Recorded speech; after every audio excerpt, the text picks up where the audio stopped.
இங்கே ஒரு சிலர் வேணா அவ்வளோதான் அண்ணாமலையோடைய அத்தியாயம் முடிந்து விட்டது அப்படின்னு பகல் கனா கண்டுட்டு இருக்கலாம். இது வருங்க, அவர் இங்கே தான், நாங்கள் அவரோட தான் அப்படின்றத மத்திய பாஜக தலைமை வந்து அழுத்தம் திருத்தமா உறுதிப்படுத்தி விட்டார்கள். டிடிவி கொண்டு வரணும் அப்படின்னா ரைட், அவர் என்டிஏல வர்றாரு, அவ்வளவுதானே. அண்ணாமலை கரெக்டா தான் இருக்காரு. நீங்க தான் வந்து இப்ப சேர்ந்த இடத்துக்காக என்ன பண்றதுன்னு தெரியாம மரண முட்டு கொடுத்து நிக்கிறீங்க அப்படின்னு சொல்லுவோம். முட்டுலயே முட்டு, பயங்கரமான முட்டு. ஒரு கட்சின்னா பல தலைவர்கள் இருப்பாங்க, ஒவ்வொருத்தருக்கும் ஒவ்வொரு மாவட்டத்தில் செல்வாக்கு இருக்கும், ஒரு சிலருக்கு வந்து தேசிய அளவில் இல்லை மாநில அளவில் செல்வாக்கு இருக்கும். அதை யூட்டிலைஸ் பண்ணிக்கணுன்றது கட்சிக்கும் கூட்டணிக்கும் தானே நல்லது.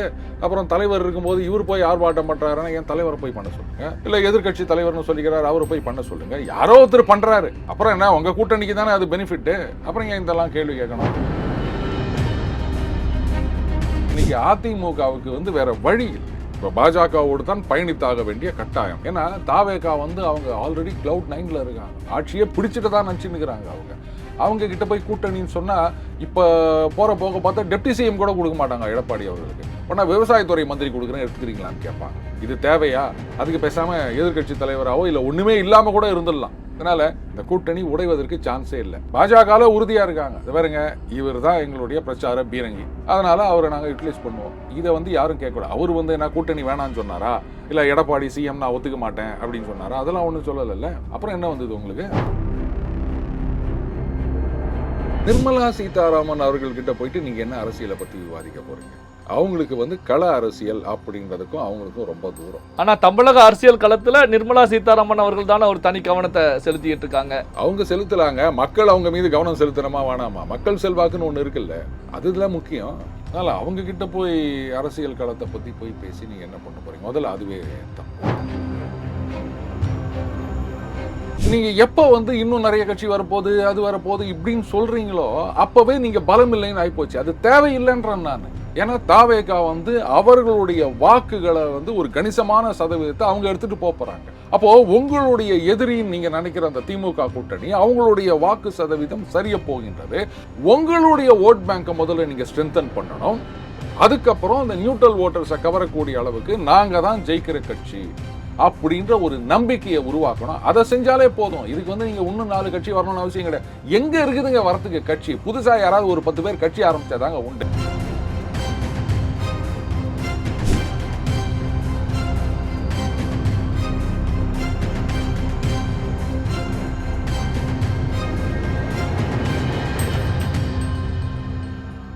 ரியல் ஒன் நண்பர்கள், உறவுகள் அனைவருக்கும் வணக்கம். இன்று நம்மோடு இருப்பவர் டெய்லி பஞ்ச் அருண் அவர்கள். வணக்கம் சார். வணக்கம் சிவா.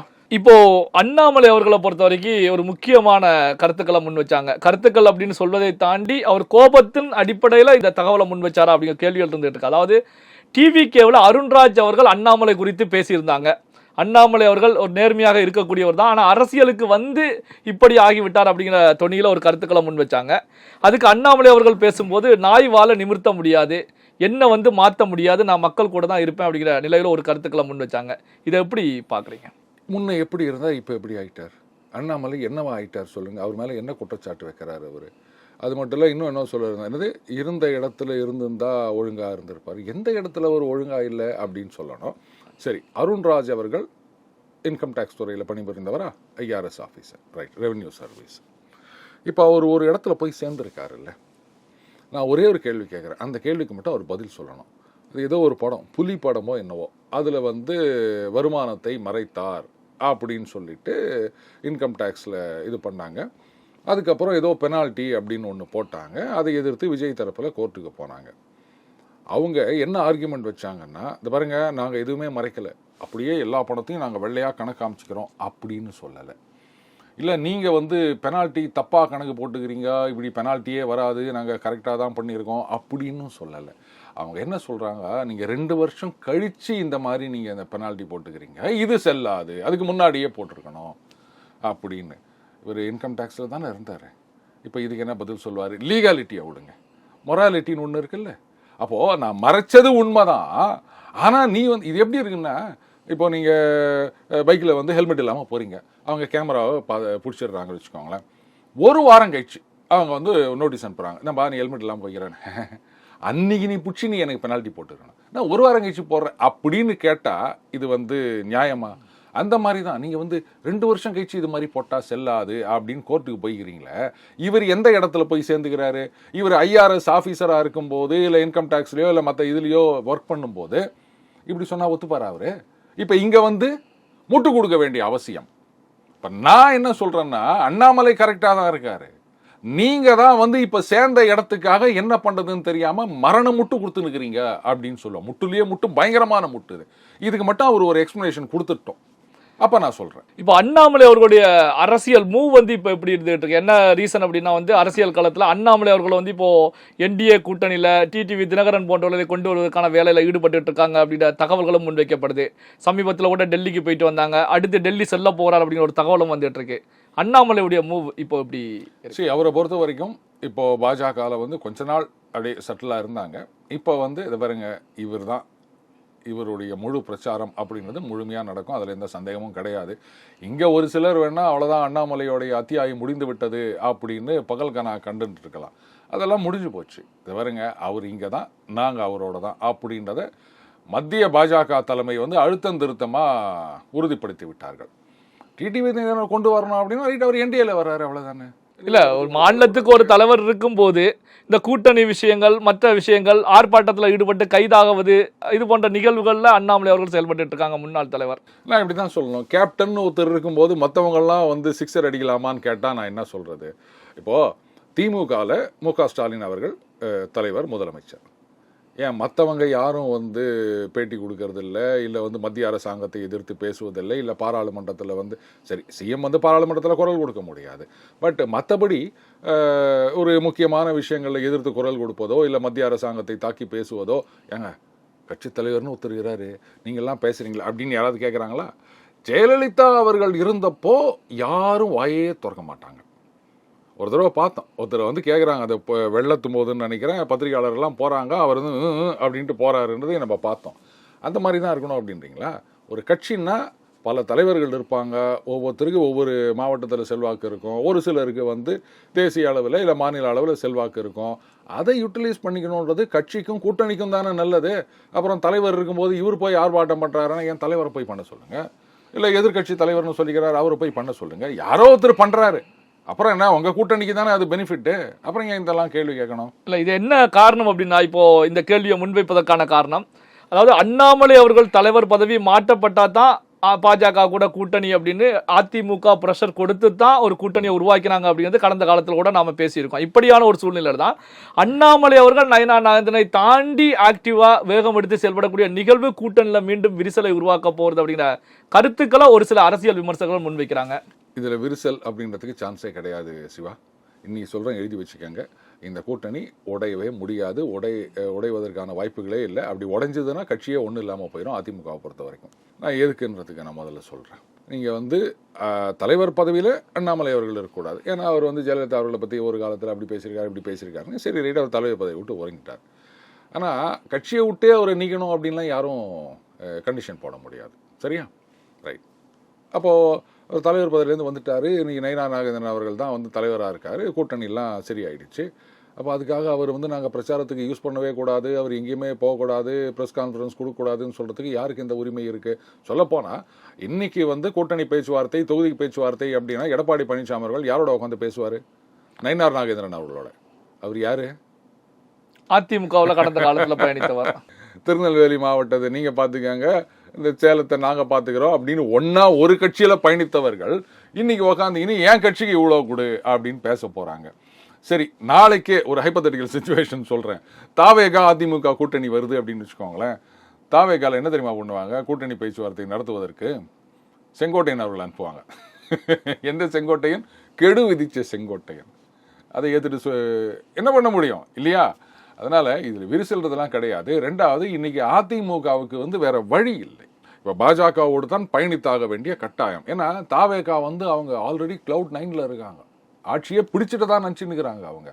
அவங்க கிட்ட போய் கூட்டணின்னு சொன்னால் இப்போ போக பார்த்தா டெப்டி சிஎம் கூட கொடுக்க மாட்டாங்க எடப்பாடி அவர்களுக்கு. உடனே விவசாயத்துறை மந்திரி கொடுக்குறேன்னு எடுத்துக்கிறீங்களான்னு கேட்பாங்க.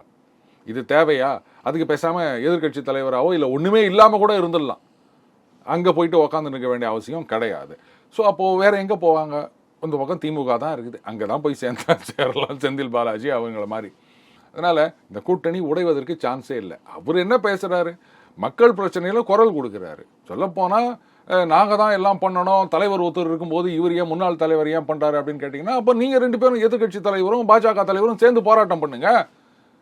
அப்புறம் வந்து அவர் ஏன் பண்றாருன்னு கேட்டா, பண்றவரையும் ஒன்றும் பண்ண விட மாட்டீங்க, நாங்களும் பண்ண மாட்டோம் அப்படின்னா இதெல்லாம் சரிப்பட்டு வருமா?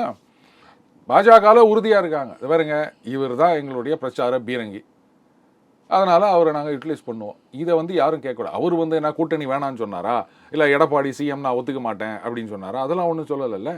அப்புறம் என்ன வந்தது உங்களுக்கு? இப்போ எஸ்பி வேலுமணி, சிவி சண்முகம், தனபால் போன்றவர்கள் டெல்லி போயிருந்தாங்க. நிர்மலா சீதாராமன் அவர்களை சந்திச்சு பேசியிருந்தாங்க. துணை குடியரசுத் தலைவர் இல்லத்துல கூட இரவு விருந்தில் கலந்துக்கிட்டாங்க. ஸோ இது கூட தமிழக அரசியல் களம் குறித்து விவாதிக்கப்பட்டதாக செய்திகள் வெளியாகிட்டு இருந்துச்சு. ஸோ இது என்ன நடந்திருக்கும், எப்படி பார்ப்பது? இங்கே தமிழக அமைச்சர் ஒருத்தருடைய மகன் கூட நிர்மலா சீதாராமன் அவர்களை போய் பார்த்தாரு, ஃபோட்டோலாம் வந்தது, ஞாபகம் இருக்கா? ரைட்டு, எல்லாம் சரிதான். அந்த காங்கிரஸில் தான் அந்த ஹைகமாண்ட் கல்ச்சர். சரி, இப்போ பாஜகவுக்கும் அந்த மாதிரி வந்துடுச்சு. பாஜக தலைவர்கள், முன்னாள் தலைவர்கள் யார் கூப்பிடுறாங்களோ அவங்க அங்கே போய் டிஸ்கஸ் பண்ணுறாங்கன்னா ஓகே. அதிமுக எதுக்கு அங்கே போய் டிஸ்கஸ் பண்ணணும்? இல்லை, அதுதான் ஒரு கேள்வியாக இருந்துகிட்டே இருக்கு. பல பேர் வந்து இது போன்ற கேள்விகளை தான் முன் வச்சிட்டு இருக்காங்க. சொன்னால் உடனே எல்லாம் என் மேலே இது பண்ணுவாங்க. நிர்மலா சீதாராமன் அவர்கள்கிட்ட போயிட்டு நீங்கள் என்ன அரசியலை பற்றி விவாதிக்க போகிறீங்க? அவங்களுக்கு வந்து கள அரசியல் அப்படின்றதுக்கும் அவங்களுக்கும் ரொம்ப தூரம். ஆனால் தமிழக அரசியல் களத்தில் நிர்மலா சீதாராமன் அவர்கள் தானே ஒரு தனி கவனத்தை செலுத்திட்டு இருக்காங்க. அவங்க செலுத்தலாங்க, மக்கள் அவங்க மீது கவனம் செலுத்தணுமா வேணாமா? மக்கள் செல்வாக்குன்னு ஒன்று இருக்குல்ல, அதுதான் முக்கியம்.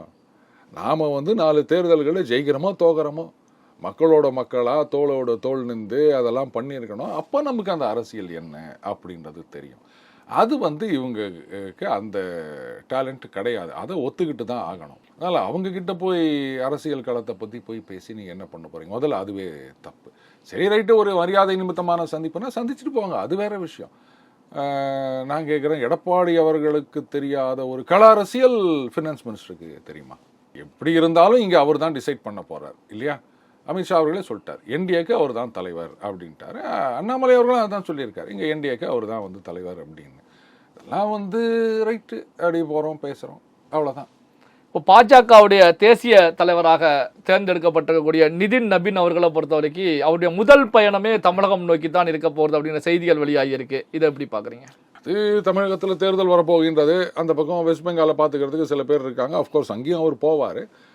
தமிழக தேர்தலில் அவங்க ரொம்ப இம்பார்ட்டன்ஸ் கொடுத்துருக்காங்க. இது எப்படியாவது திமுக வந்து ஆட்சியை விட்டு அகற்ற வேண்டும் அப்படின்னு பிளான் பண்ணிட்டு இருக்காங்க. ஸோ அதனால் கட்சி தலைவர் வருகை அப்படின்றது கட்சி தொண்டர்களுக்கு ஒரு உற்சாகத்தை கொடுக்கும். பட் தமிழகத்தில் அவர் எத்தனை பேருக்கு தெரியும்? ஒன்றா நிர்வாகிகள் அவங்கெல்லாம் வந்து ஒரு உத்வேகத்தோட வேலை செய்வாங்க, அதுக்காகத்தான். ஸோ இது வந்து அந்த ஒரு இம்பார்ட்டன்ஸ் இந்த எலெக்ஷனுக்கு அவங்க கொடுத்துருக்காரு. சில பேர் சொன்னாங்களே 26 முக்கியம் இல்லை அப்படின்னு. அப்படி கிடையாது, அது யாரோ சொல்லிட்டு போகிறாங்க. 26 முக்கியம், 27, 28, 29, 30 எல்லாம் முக்கியம் அப்படின்றத தான் இதை காண்பிக்கின்றது, வேற ஒன்றும் இல்லை. இல்லை, இப்போ வந்து தமிழகத்தை பொறுத்த வரைக்கும் என்டிஏ கூட்டணி, இப்போ பாஜக தலைவர்கள் தமிழக தேர்தல் மீது தனி கவனத்தை செலுத்திட்டு இருக்காங்க, முக்கியமான தேர்தல் அப்படின்னு சொல்லி செயல்பட்டு இருக்காங்க அப்படிங்கிற தகவல்களை முன் வச்சிங்க. இப்படியான சூழ்நிலையிலையும் இந்த நிமிடம் வரைக்கும் என்டிஏ கூட்டணியில் அதிமுக பாஜக தவிர வேறு எந்த கட்சியிலுமே இணையாமல் இருந்துட்டு இருக்காங்களே, அப்போ ஒரு வலுவான கூட்டணி உருவாகாத சூழ்நிலையில் தானே இருந்துட்டு. எதுக்கு இணையணும்னு நான் கேட்குறேன். இதுதானே ஆரம்பத்துலேருந்தே சொல்லிட்டு வரேன்.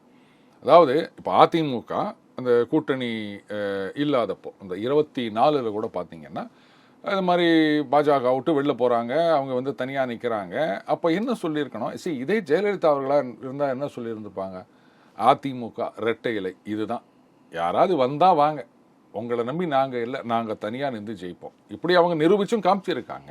ஸோ அப்படி இல்லாமல் கூட்டணி கூட்டணி அப்படின்னு சொல்லிட்டு தேமுதிகவோட அவங்களுக்கு 5 சீட்டெல்லாம் தூக்கி கொடுத்து அதுக்கப்புறமா மன்சூர் அலிகான்லாம் வந்து டிமாண்ட் பண்ணுற அளவுக்கு போயிடுச்சு. எனக்கு ஒரு சீட்டு கொடுத்தா, கட்சியே ஆரம்பிக்கல, அவர் ஆரம்பிக்க போகிறேன்னு சொன்னார். ஸோ அந்த மாதிரி அவங்க இறங்கி போயிட்டாங்க. காரணம் என்னென்னா எம்ஜிஆர் ஜெயலலிதா அப்படின்றது வேற, எடப்பாடி அவர்கள் அப்படின்றது வேற. ஆனால் இப்போது அதிமுக பாஜக உங்களுக்குள்ளே இருக்க வித்தியாசங்களை மறந்து நீங்கள் சேர்ந்துட்டீங்க. அது கூட பேசியிருந்தார், இது வந்து கூட்டணி அப்படின்றது ஒரு ஒப்பந்தம் தான், எங்களோட கொள்கை தான் அப்படின்னு சொல்லியிருந்தாரு. சரி, இருந்துட்டு போட்டோம், எல்லாரும் அப்படி தான் சொல்லுவாங்க. ஆனால் அதிமுக எந்த அளவுக்கு அவங்க கொள்கையில் உறுதியாக இருக்காங்களோ, எங்களை கொள்கையை நாங்கள் மாற மாட்டோம்னு சொல்கிறாங்களோ அந்த அளவுக்கு பாஜக இல்லை. அவங்களுடைய கோர் ஐடியாலஜியே இல்லைங்க, அது வந்து அதிமுக கோச்சிப்பாங்க அப்படின்ற மாதிரி அவங்க ஒதுக்கி வச்சுட்டு இருக்காங்க. ஸோ நீங்க எப்போ வந்து இன்னும் நிறைய கட்சி வரப்போகுது அது வரப்போகுது இப்படின்னு சொல்றீங்களோ அப்பவே நீங்க பலம் இல்லைன்னு ஆயிப்போச்சு. அது தேவையில்லைன்றேன் நான். ஏன்னா இன்னைக்கு என்ன மாதிரி அரசியல் களம் இருக்குன்னு பாருங்க. திமுக வந்து இப்போ பயத்துல இருக்காங்க. ஏன்னா தாவேகா வந்து அவர்களுடைய வாக்குகளை வந்து ஒரு கணிசமான சதவீதத்தை அவங்க எடுத்துட்டு போறாங்க. ஸோ நம்மளுடைய பர்சன்டேஜ் குறைய போதே நம்ம என்ன பண்றதுன்ற பயத்துல பதட்டத்துல இருக்காங்க அவங்க. அப்போ உங்களுடைய எதிரின்னு நீங்க நினைக்கிற அந்த திமுக கூட்டணி அவங்களுடைய வாக்கு சதவீதம் சரிய போகின்றது. அது இந்த தாவேகா பக்கம் போகுது அப்படின்னு சொல்லும் போது உங்களுடைய ஓட் பேங்கை முதல்ல நீங்க ஸ்ட்ரென்தன் பண்ணணும். அதுக்கப்புறம் இந்த நியூட்ரல் ஓட்டர்ஸை கவரக்கூடிய அளவுக்கு நாங்க தான் ஜெயிக்கிற கட்சி அப்படின்ற ஒரு நம்பிக்கையை உருவாக்கணும். அதை செஞ்சாலே போதும். இதுக்கு வந்து நீங்க இன்னும் 4 கட்சி வரணும்னு அவசியம் கிடையாது. எங்க இருக்குதுங்க வரத்துக்கு கட்சி? புதுசா யாராவது ஒரு 10 பேர் கட்சி ஆரம்பிச்சாதாங்க உண்டு. பாமக, தேமுதிக இப்போதைக்கு இந்த 2 கட்சி தான் கண்ணுல தெரியுது. இந்த பக்கம் தாவேகா செட்டில்டு, இந்த பக்கம் திமுக கூட்டணி செட்டில்டு.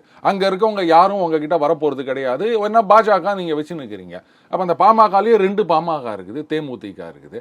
ஸோ இதுக்கு மேல நீங்க ஏன் உட்காந்துட்டு பெரிய கூட்டணி தேவையே இல்லை. இதுதான் கூட்டணி, நாங்க ஜெயிப்போம் அப்படின்றத சொல்லணுங்க. இது கூட்டணின்னு அவங்களே பேசிட்டு இருக்காங்க. அதுதான் அவங்க பண்ற பெரிய தப்பு சிவா.